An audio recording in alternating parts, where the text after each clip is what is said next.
Is that because of me? I don't think so. I mean, ours is off here, but hello. I mean, somebody's going on. Kristen, I think is that because of me? I think so. I mean, ours is off here, but somebody's going on. Kristen, I think is that because of me? I can hear everybody, but it's just an echo. Should I just get off or maybe for some reason?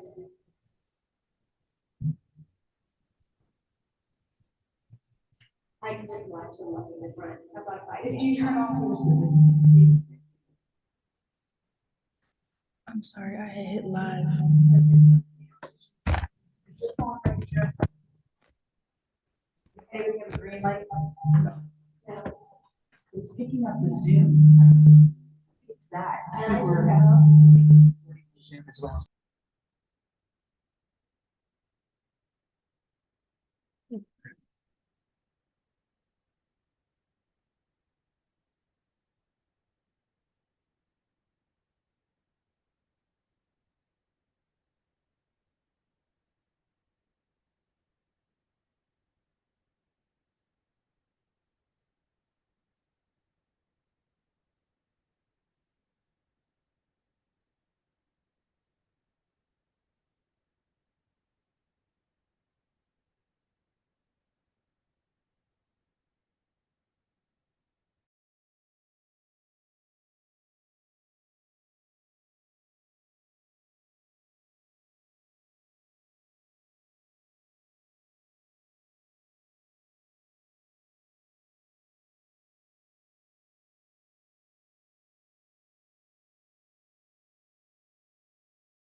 Kristen, can you hear us?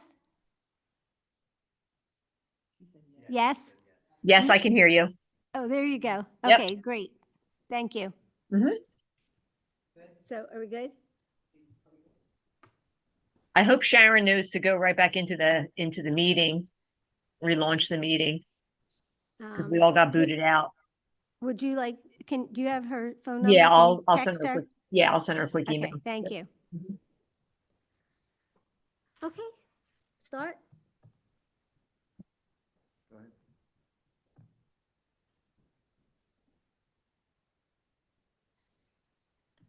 Okay, good evening, everyone. This is Upper Darby Environmental Advisory Committee meeting on November 9th, 2023. In attendance today, you want to just say your name? And when we get to Kyle, you can introduce yourself. Steve Lockhart. Bonnie Hallam. Charmaine Butler. Kyle Gelman. I'm this committee's newest member. I just moved into Upper Darby, and I currently work for Haverford Township Parks Department, an event coordinator role leading volunteer events. Okay, Kristen? Kristen Cooper? Okay, and I think there's someone on the iPhone, and I'm not sure if that's Peggy or who's It on is the Peggy. iPhone? There we go. Peggy, It is, introduce yes. yourself. Peggy Kowalski. Okay, great. Thank you. And we're expecting maybe at least one other person to join us shortly. We need to approve the minutes from the previous meeting. And I apologize, I didn't send the link this time, so I'm going to wait on that till the next meeting, and then we'll approve both the last meeting and this meeting, rather than have you do it without having seen the final minutes. Okay. So the first thing we really need to take care of tonight is our meetings for next year because they have to be posted. And so we need to let the township know when we're going to have meetings. This year we had every other month on the second Thursday of the month. Is that something that everyone is okay with doing again this year? Does that sound good? It's fine with me. Yes, it's fine with me as well. Yes. Yes, that works for me. Okay, so let's just take a formal vote to make sure that everyone's okay with that. Do I have a motion to approve the second Thursday of every other month and starting with January in 2024? I so move. I so move. Okay, everyone in agreement, say aye. Aye. Aye. Aye. Any nays? No nays. We're approved second Thursday of every month in 2024, starting in January. There's one month that sort of, we have one period of time where we have 2 meetings in a row because we don't meet in July. And so we might be meeting in June if we need to meet in June. The other months, we hold subcommittee meetings, and then that's our working time. And we'll talk about that at our next non-public working subcommittee meeting, which will be in December, and I'll send out an email about that.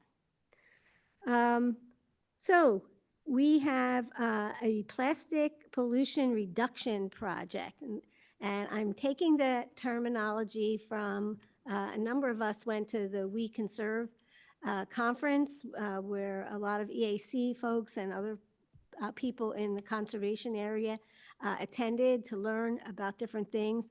And one of the things that I took away from that was that if we're interested in not having plastic bags in Upper Darby anymore, that it's better to refer to what we're trying to do as a plastic pollution reduction ordinance. And we've been working on that for a year and trying to get people to change behaviors. And some of the things that we're doing prior to introducing this to council, hopefully in 2024.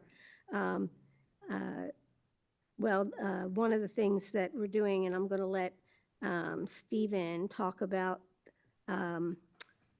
the bags, and I'll just give a brief overview of what we're doing with the posters. So we had posters made that we are asking businesses if they will put them in their window that says, don't forget your bags, BYOB, don't forget your bags. They're big posters, and you can see them very visible. We started doing this at the International Festival along Garrett Road, and we've been continuing to do that, take these out to various shopping areas in Upper Darby. I just wanted to, I know Peggy and I have yet to go out and put ours out. And Norm went out and put some out. Stephen? I did Westchester Pike from Pennock up to Township Line, and got 10 businesses that were willing to display them. I taped them up, either in their window or on a counter, et cetera. They were all very, very appreciative of the idea. What can I say? Great. Hopefully it works. And Shar, did you have any I still have my bag, my posters. The Wawa up on Baltimore Pike has been closed for a couple weeks for renovation. I went into the Acme and the Giant, and both times they told me I needed to speak to a manager. The manager wasn't quite available, so I guess whoever was there didn't feel comfortable. So I'll just make a second trip back. And hit the Wawas when they're opened up. So I'm still working on my stack as well. No posters. Okay, great. Thank you, Kristen. And as I said, Peggy and I are a little lagging behind here, but I know that Sharon had done all of that Garrett Road. I don't know if she's done any more. Sharon, I see you're with us now. Hello. Hello, Hope you yes. can hear us. There you go. Sharon, you did you have other posters that you were putting out or not? Yeah, I took 25 more and I got some of that carpet tape so people could post it in their windows without leaving sticky stuff on their windows. But I'm still have to go out and put that additional 25 out. Okay, yeah. Well, thank you. So one of the things that we didn't think about before, but when I went to the We Can Serve conference, another sort of light bulb went off in my head is that as we put these posters out, we should catalog all of the stores where we put the posters. And this is sort of like a survey that we're doing. So if people say, yeah, put it in my window, then obviously they support people bringing their own bags, which is what we want to get. So data that lets us know that businesses are okay with people bringing their own bags. So let's all make sure that we're cataloging where we're putting them so that we can write a report at the end of this year saying all the different things that we've done to promote reusable bag use in Upper Darby. Bonnie, I have a question. Sharon. When I gave out the 23, when we were at the International Festival, I was told people that the free bags were available at the One Center, which was nice because that was right close by. So when I do get out for this additional 25, can I tell them that there are free bags available at the libraries now? Not yet, because they're not at the library yet. We're still working on that, and that's something that maybe that leads right into our next thing. So Stephen and Sharon had been going out to businesses to see if we can get sponsors for a bag that we could then put at libraries and the senior center in Upper Darby. Do you want to talk a little bit about what you've experienced so far and how you've gone about this? Sharon, you want me to start? Sure, go ahead. So we approached about 25 businesses, and we asked them, we had hoped to purchase a number of bags that would say BYOB, bring your own bag, on one side. And on the other side, we would try to have the sponsors' names. We originally proposed that perhaps the sponsors could fund as much as $250 towards the purchase of these bags, and we give them as much as a quarter of the space on one side. Or if they did more, let's say half the space. Or if they could fund the whole project, it would be the full advertising on the other side. We didn't achieve much success, although we approached that many businesses. So we did have a limited success with a smaller business owner saying that he would fund a smaller amount. So we thought that perhaps we'd take donations of any amount and perhaps then put the names on the back in varying sizes, I guess, depending upon how much they were willing to contribute to the project. Sharon, you have anything to add to that? Just that we've updated the letter. Bonnie and I updated the letter to reflect that change. So, and I guess, yeah, we didn't get any responses except from the gentleman at the one business who suggested that maybe we lower the asking amount.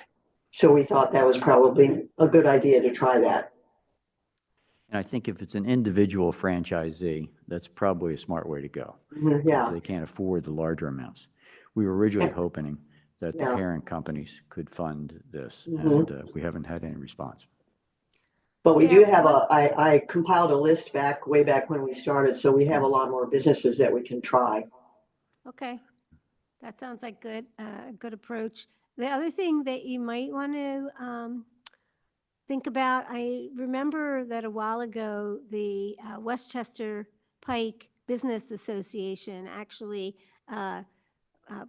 did a bag with all their names on the back, and they gave those out at one, I don't know whether it was at one of the international festivals or one of the other things that we've had in the township. But maybe approaching the Westchester Pike Business Association, see if they're still functioning and whether or not they are interested in, having a bag with just their names on it. But and there might be other area business associations as well. I know we don't have a Chamber of Commerce here. Most of the businesses, I think, belong to the county Chamber of Commerce. But maybe we could find out. We could even maybe approach like the Realtors Association. Tony Bastian might be able to get us an in with somebody like that, or even like Rotary Club, those kinds of things. So again, we have other options, and we can talk some more about this at our subcommittee meeting and maybe see our next approach to it. Okay. Glass recycling. The PRC Traveling Glass Recycling Bin Project. Steve, you want to talk a little bit about what that is and how we got that? Sure. The PRC, the Pennsylvania Resource Council, they started a program in Pittsburgh several years ago where a dumpster would travel from one community to another and to another, collecting just glass. And there was a glass recycler in the Pittsburgh area that was happy to take that glass. We would like to do something here, so we asked them, or they asked us, whichever, if they could bring their dumpster for 5 days to the Nailers Run Park by the tennis courts. And that was done, I guess, 2.5, 3 weeks ago. And it was there for 5 days, and we collected a certain amount of glass, 260 pounds, and then they took that away. To what end, I don't know right now, but the point is to try to recycle glass at a high level, not just to grind it up and put it in sandbags, but to try to have that glass recycled and go back into glass bottles, glass containers once again, which is the highest goal you can get for recycling your glass. And hopefully, we can revisit this after the first of the year, and perhaps other communities will join with that so we can fill that traveling glass bin. That would be great. One of the things that I heard that people were questioning, and I really want to make this very clear to anyone in the public who is brave enough to listen to this meeting. We do have glass recycling as part of our single stream recycling. So you can put your glass in your recycling bin and continue to do that. But when we have this opportunity to have the traveling glass recycling bin in our community, what that means is that if you will take your glass over to the place where the bin is, instead, you could save it up, don't put it in your recycling, save it up, take it over to the bin. What that does is it reduces the tonnage of our recycling. And by reducing the tonnage of our recycling, we reduce the amount of money that the township has to put out to pay for recycling, which is a really great goal to be able to do that. Money that's saved by not having so much recycling, money that's saved by not having so much trash. This then allows the township to use those funds for other things like parks, or other things that are needed in the township. So yes, we do have single stream recycling, and you can put your glass in that in your regular recycling bin. But if we have other opportunities to do the glass recycling through this bin, this is a free service to us. They take it, reducing our costs for recycling. And hopefully the next time, I hope there's a next time, that we do it, we'll know ahead of time so that we can give people leeway to start saving their glass up for a while, so that when, instead of having 260 pounds, which is a good first start, maybe the next time we'll have a ton of glass, and that would be really great. If I could just add, the glass that goes into recycling in Upper Darby, when it's transported away, very, very little of it actually gets recycled. It's one of the products that doesn't get recycled at all. It usually ends up in a landfill, partly because it gets broken along the way, mixed in with other things. And if optical scanners cannot see large enough particles, then all of the finer particles will end up in a landfill. And that's more than 90% of that glass.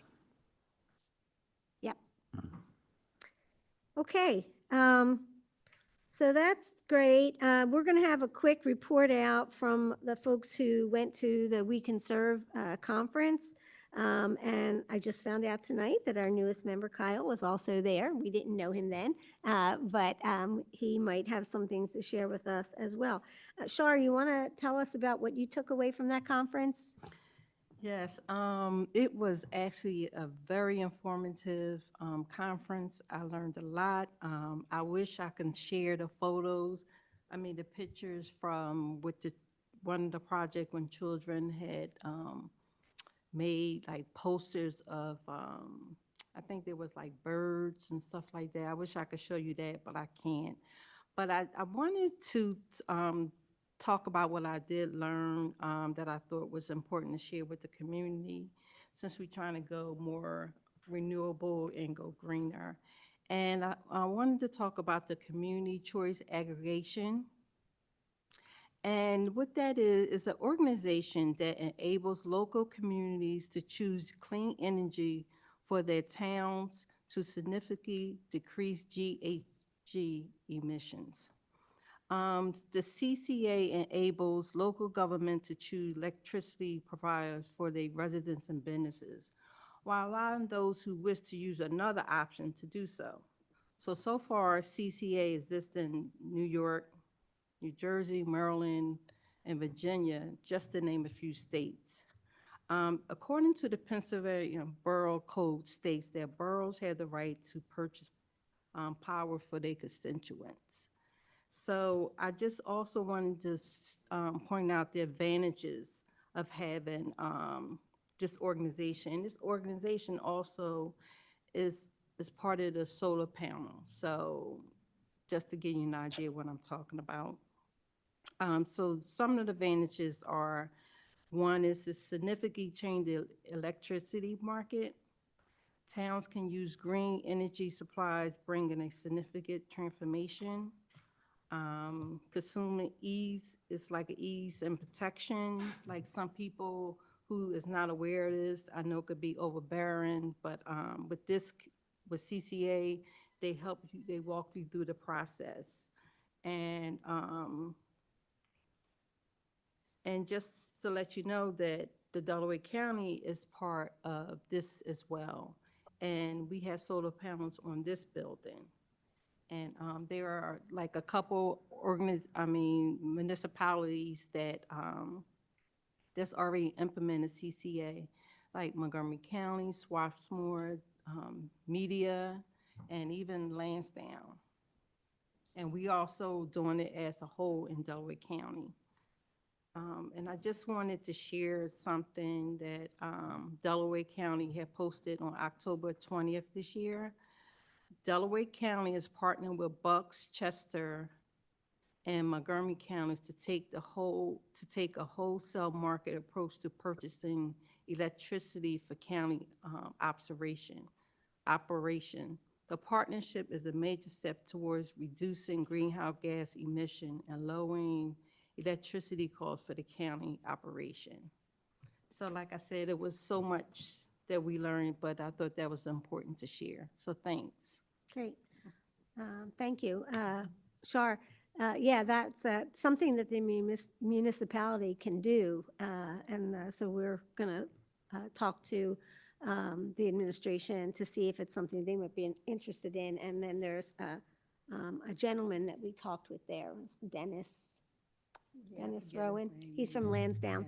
Yeah, and he would be glad to come out and have a conversation with the administration and give them more information about how to go about this and what that would mean for both the residents as well as the township in saving not only money, but also in lessening the greenhouse gas emissions that all the buildings are putting out that don't have solar. Great, thanks.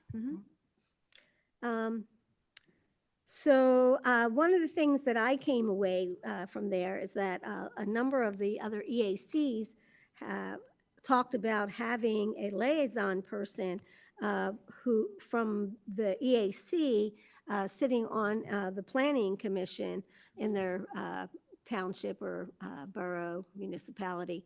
That's something that we haven't had so far. And I did talk with Mayor Keffer about this, and she has indicated that we can go ahead and choose a person to be a liaison who could go to those meetings. And this is really important because when you're planning, if you have someone who is more knowledgeable about environmental issues, then they can help to advise people as they're making their plans for development and other things in the municipality. I would like to recommend Stephen Lockhart to do this, just because he is so connected to all of the other environmental groups in Upper Darby, that I think he would be able to sort of make that collaboration much stronger for all of the groups that he's a part of. And like us, if we can, to take a vote on it. Would somebody like to, I think I can make a motion. I make a motion to have Stephen be the liaison to the Planning Commission. Would somebody like to second that? I second that I would. motion. Me too. Okay. Okay, all in favor, say aye. Aye. Aye. Aye. Any nays? Okay, Stephen, thank you for being willing to do that. You're And I welcome. think that that's going to make a big think. difference. Would you like to make I an thought Stephen acceptance was backing down a little bit. Sounds like you're stepping forward again. Okay, that's great. So that's something that I thought would be really good. The other thing that I wanted to just briefly talk about, so on the back of the agenda for the people who are, and it's on the online agenda as well, one of the groups handed out this paper in which they talked about the potential savings for homeowners that are part of the Inflation Reduction Act that was passed in 2021 that many people don't know about. And you can get both upfront discounts on various energy saving acts as well as tax credits. And so, for instance, things like if you purchase a heat pump, air conditioner, or heater, you could get up to $8,000 off of the price of that as a discount. If you upgrade your electric panels, $4,000. If you do stuff with your wiring, there's like $2,000. Weatherization, $1,600. If you buy an energy-saving electric stove, you can get like $840 off as a discount. And you do that through the manufacturer or your contractor if you're doing renovations. That would be just discounts. Then on top of that, there's potential for tax credit, which means that this reduces your the taxes that you have to pay dollar for dollar. And if you get rooftop solar installation, you can save 30%. I did that last year, and that was really great. Battery storage installation, 30% off. Geothermal heating, 30% off. If you get a new electric vehicle, $7,500 off of your taxes. Heat pumps, and heat pump water heaters, weatherization, electric panel upgrades, all of those things you could have tax credits for. So I think that I'm going to ask if we might be able to put a link to this on our EAC page on the township website, because I think this is great information, and I also will put it out on our Facebook page for people. I'm going to try to take advantage of this because I just had some renovations done, and I think other people would love to be able to save some funds on this as well. Okay, Kyle, is there anything you want to share with us that you learned there that you think would be helpful? Yeah, something that I can, briefly discuss, just from sitting in, because I was there in the capacity as an employee of Haverford Township, and was kind of there listening more to kind of what the EACs were doing in various townships. other than, the CCA program, which was mentioned earlier, as well as it was the PA Native Species Day where they had all those plantings, which is another township was doing to, I guess, raise awareness within the community. A lot of the projects seem to be focused on that, raising community awareness and how kind of it's all tied together. The stream crossing signage, one of the townships is doing too, is just to improve, the community's awareness of how the streams in there, that run through their backyards and either side of the street are all impacting into the watershed and eventually the ocean. I think it's just a great idea to, get more of those environmental signs out there, get people thinking more about the environment and kind of how they impact it. A lot of the programs were focusing on that, and I think, that's just a great idea and something that, I think everyone should focus on.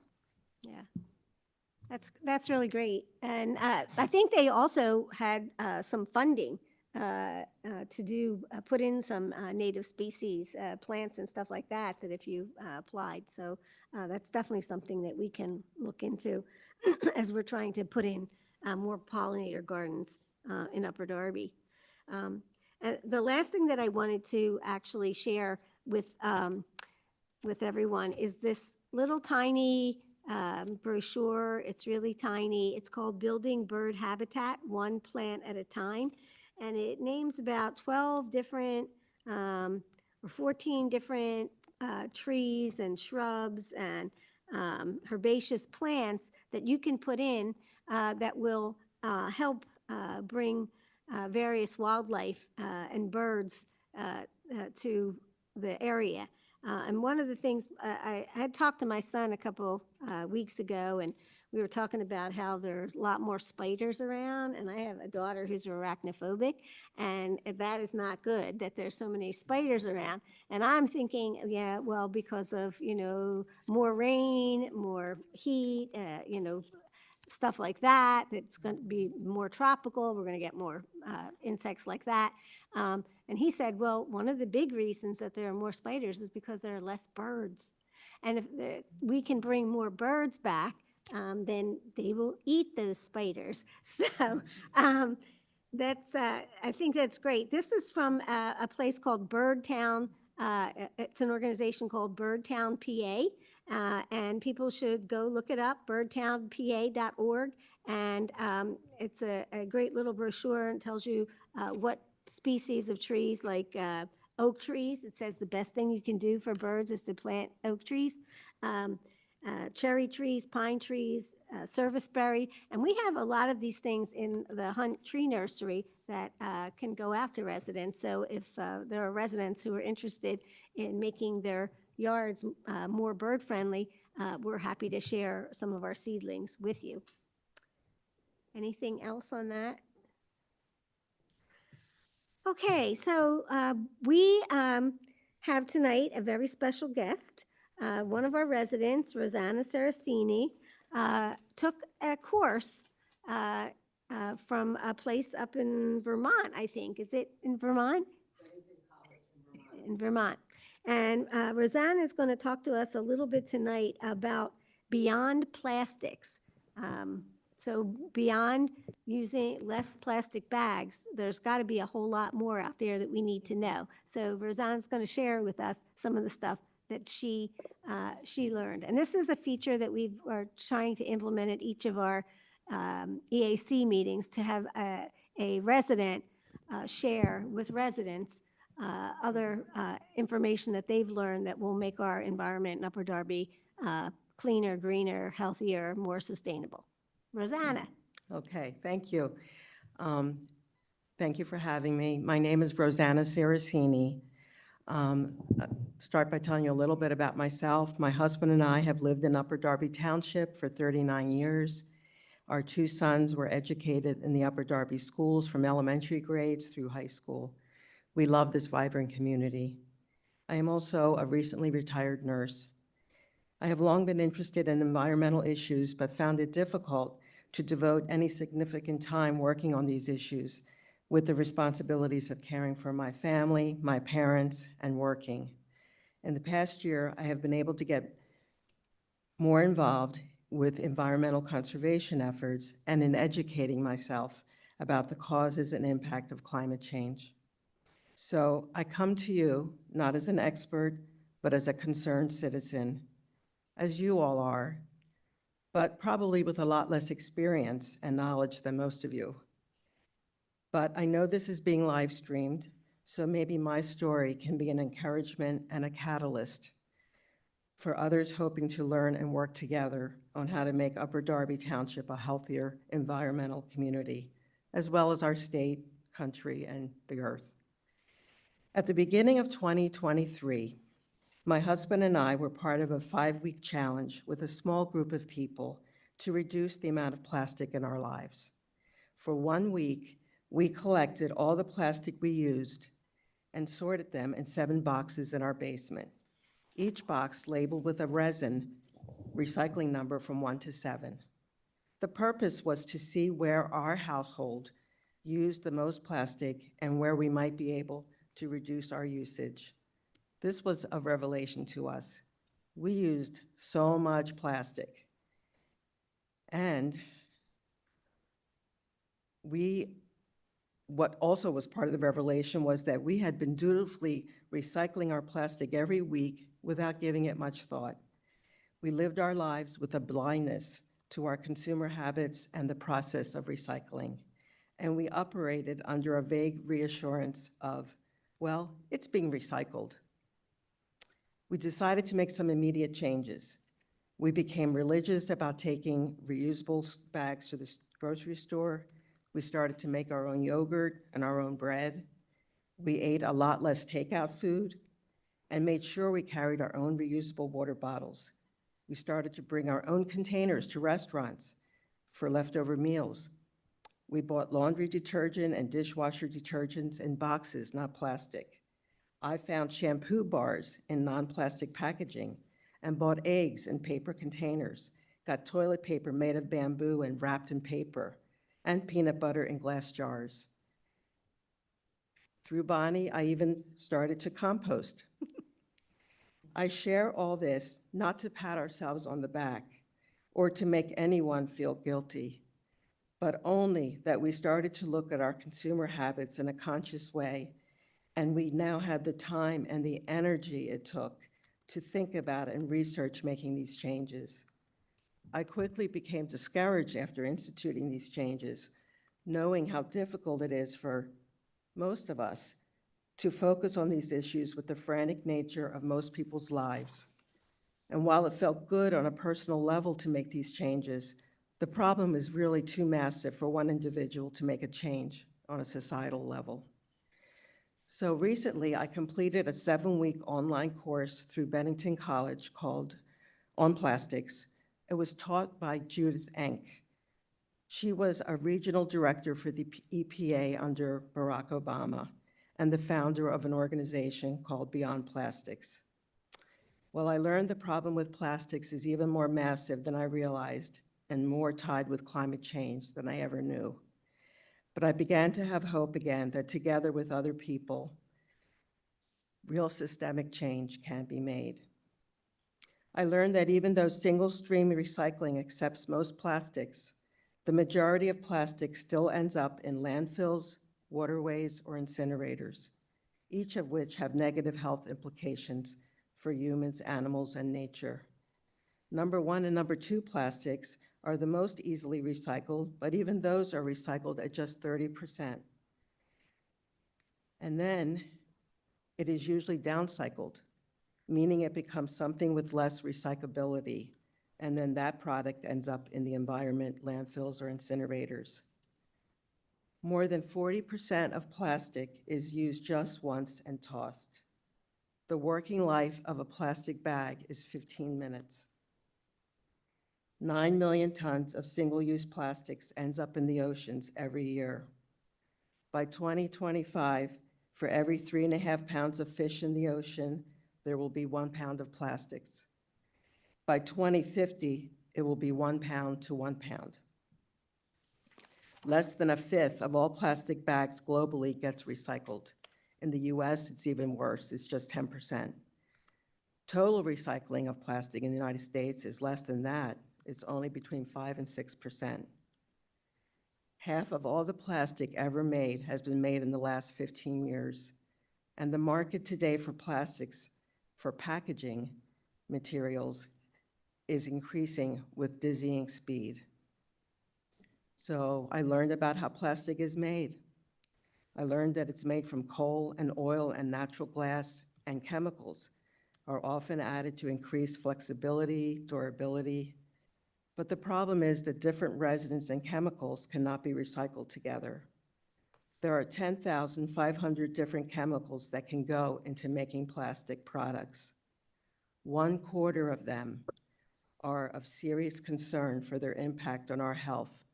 But in the meantime, the EPA's watch list for these chemicals continues to shrink, thus enabling companies to report that air quality around their facilities is actually getting better, but only because less chemicals are being monitored. As plastics break down, these chemicals are poisoning everything in the vicinity. Today, in the US, most plastic is made from ethane gas, which is obtained through fracking, a process that endangers the environment as well. Ethane gas then goes to ethane cracker facilities and becomes ethylene, which is the building block of most single-use plastics. These building blocks are called nurdles. They're tiny, tiny pellets. This process is only affordable and profitable for petrochemical companies because of taxpayer government subsidies to these companies. And with the demand for fossil fuels for energy going down due to the rise of renewable energies, these companies now have a plan B. They are pivoting to more plastic production. These cracker facilities emit a lot of greenhouse gases at every stage of their life cycle. Then when plastics are combined with chemicals, it only increases the greenhouse gas emissions when they break down. If plastic was a country, it would be the world's 5th largest greenhouse gas emitter, beating out all countries except China, the US, India, and Russia. Nationwide, 65% of coal plants have been retired, but the benefit to the environment is being canceled out by climate warming emissions from plastic production. Plastic production is the last gasp of the fossil fuel industry, I read. Since 2019, at least 49 plastic cracker facilities have opened or are under construction. The companies are planning to open 325 more of these facilities in the US alone between now and 2025.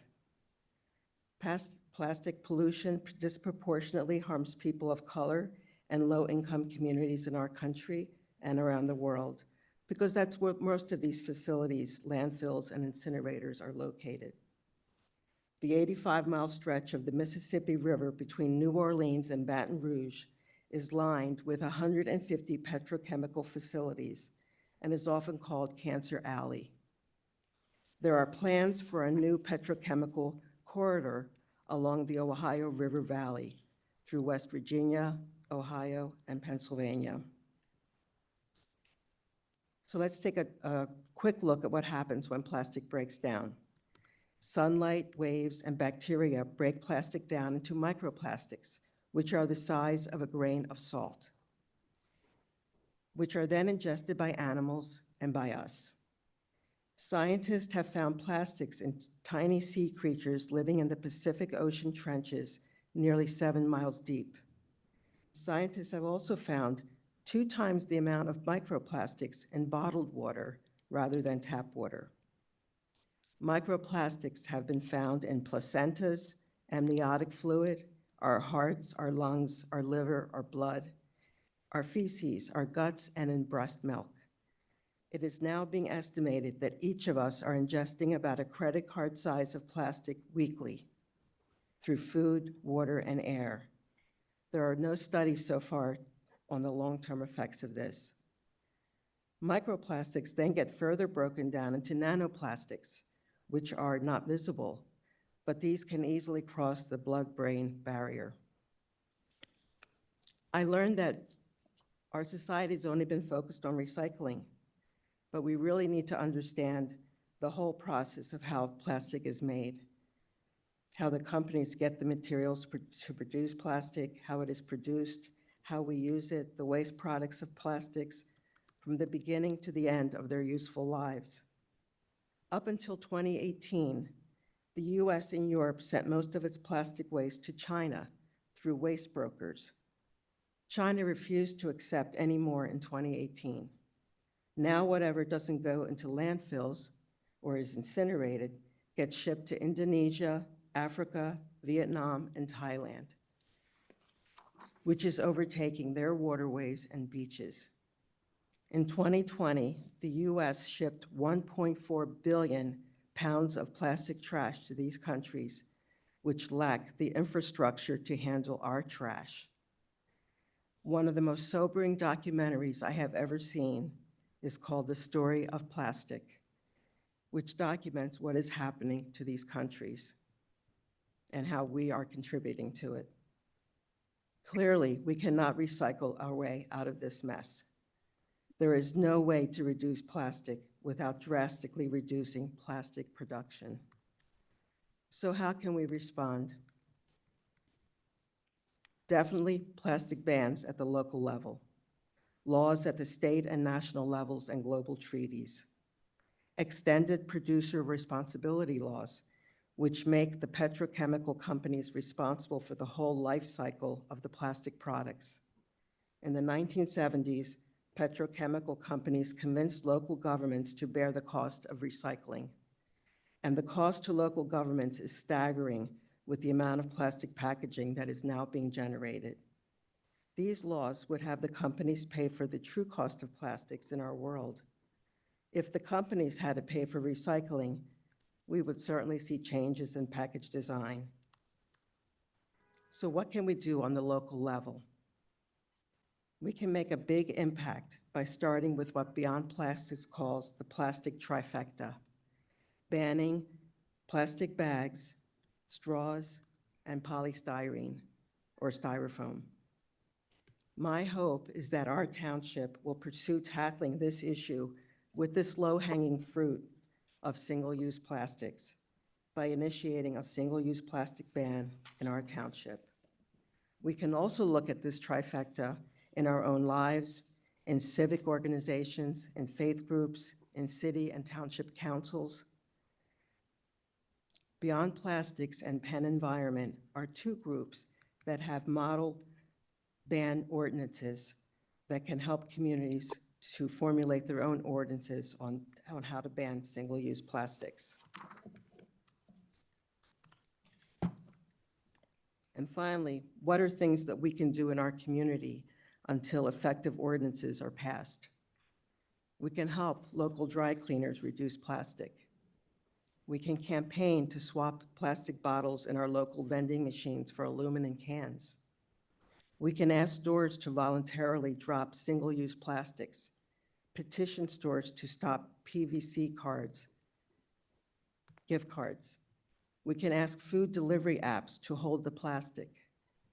Beyond Plastic has many publications that we can give to dry cleaners, to restaurants, to Meal on Wheels program, and other groups that can start the discussion on how to reduce plastic and go to plastic alternatives.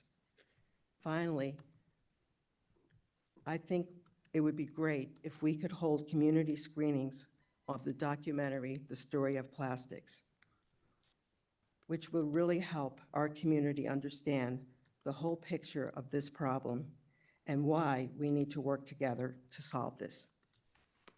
Thank you. Thank you.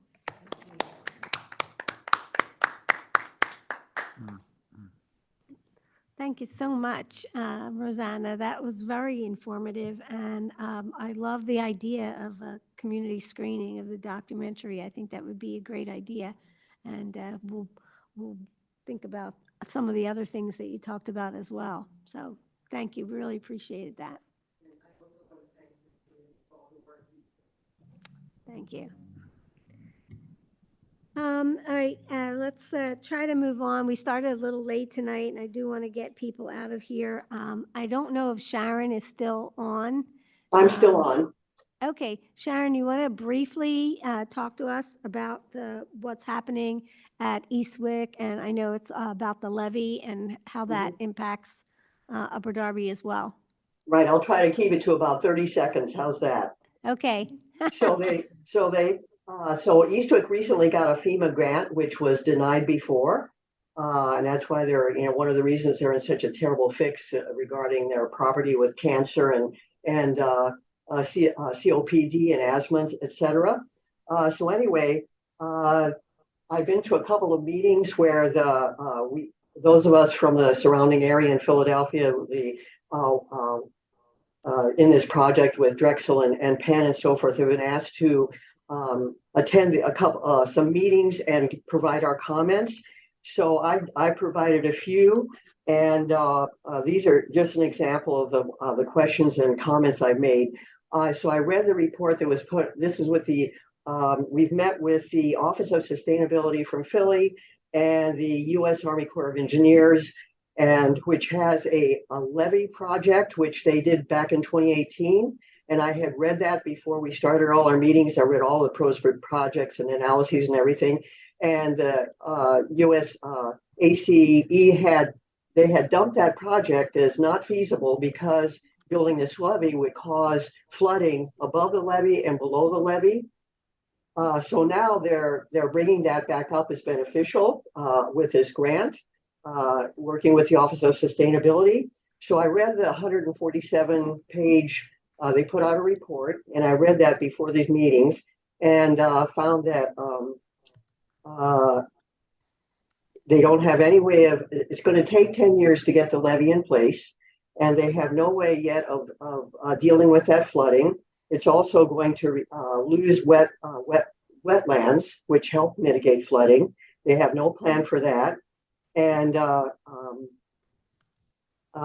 so I asked, looking at all the regulations and ordinances and all the funding sources involved and all the organizations involved, I very much highly recommended that they get some very savvy legal representation, which I've also recommended before. Earlier today, there was going to be a meeting, which I missed because I'm still under quarantine from COVID. But they were the Office of Sustainability was going to just talk about some interim in this 10-year period of nature-based projects that they were going to propose.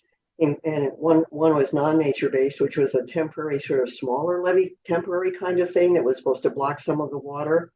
So the question that I was going to propose was, in view of the city's history of not helping out before because they get out of helping while they have had to have because of the threat of being fined they have worked on 3 other sites in Philadelphia where there's high level of flooding in areas of people of color. They got out of working on Eastwick because of the difference in the plumbing, the sewage. So I was going to ask them, so you're saying that you might be able to do these nature-based things in the meantime, but there's no requirement by FEMA that the city do anything. So whereas FEMA requires that something actually get done. So I was going to pose the question, you've gotten out of helping Eastwick before, what's going to be your motivation for helping them now? So that's it. Okay, thank you, Sharon. Just one other comment on that. I know that resident of Upper Darby, Faith Zerby, and she works for the Delaware Riverkeeper Network, was sending someone to that meeting today and they will bring back information to us. And also, as you say, this is going to impact communities above and beyond that levee, which we would be. So any other questions or about that at this point? Okay, thanks, Sharon. You're welcome. I just wanted to point out to everyone that, do I have it with me? Yes. So in the newest edition of the Darby Creek Valley Association newsletter, there is an article about our pollinator garden project of the EAC from Upper Darby. It's a nice article. you can find it online at the Darby Creek Valley Association website, DCVA. So, but now we're a published group.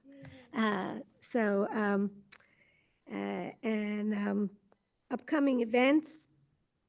On November 15th, there's going to be a webinar that PRC is going to host. It's called Learn to Recycle Right. It's in honor of, I think it's National Recycling Week in the country. I will put that on our Facebook page so that that message can get out. On November 17th, the Shade Tree Commission in Upper Darby is having a planting at 69th Street. They're doing some streetscaping with trees, which will really make a big difference there. If you'd like to volunteer, you can reach out to me, or you can just show up 10 o'clock, 69th Street. You'll see where people are when you get there. The tree tenders of Upper Darby are doing a planting on November 18th at Hunt, and we're going to be at Hunt Tree Nursery at 10 o'clock that day to plant some bare root trees. The one last thing that I wanted to mention, we were talking to some of the folks from the PRC today, and they have received some funding to do some workshops on composting. And they're going to give away some free composting bins. Yeah. And we said we would love to have them come to Upper Darby and do some of that right here. So we're going to try to get on their schedule for the springtime to do some composting workshops with composting bins as gifts. Anything else that anybody? Bonnie, Yeah. Can I add to the PRC since we've been bringing them up quite a bit Yes, please. tonight? Yes, tell about what you're doing with that. Yep. Yeah, so I just wanted to, share what I consider to be a win-win for the Upper Darby Environmental Advisory Committee. I wanted to mention this at the public meeting. Bonnie and I, several months ago, attended a school board meeting, and our goal was to bring environmental education into Upper Darby School District. We thought that it would be a great resource for the students and the staff. So we then reached out to the Eastern Program Director, Diane Anderzak. I'm probably mispronouncing her last name. And she, and along with Bonnie, took the lead to connect her to two very important individuals at the curriculum level. So Beth Riches, the curriculum supervisor, and also Christine Kelly, the director of curriculum. So they welcomed the opportunity to bring some programming into Upper Darby. So we're going to start with some watershed programs for the middle schoolers. And then in the spring, we're going to start implementing some elementary education programs centered around recycling and pollution and littering and whatnot. So I'm so excited that we connected the right people with the right individuals in the school district, and it looks like we're going to be able to bring in some environmental programming to the students of Upper Darby. So I just think that's a win-win, and thank you, Bonnie, and everybody that had a hand in that. So, and that would be you, Kristen, because you got the ball rolling on it. So thank you for taking the lead on that and seeing it to fruition. Very excited about that. Thanks for reminding me that that was going on. Okay. No other business. Do I have a motion to adjourn? So moved. Yep. Okay. Second? I second. I second. Okay. All in favor of adjourning this meeting, say aye. Aye. Aye. And any nays? All right. Well, thank you, everyone. It's great. We're doing a lot of good things, and look forward to seeing you in December. I'll send out an email to everybody about that. Thanks a lot. Great. Thanks, Good night. everyone.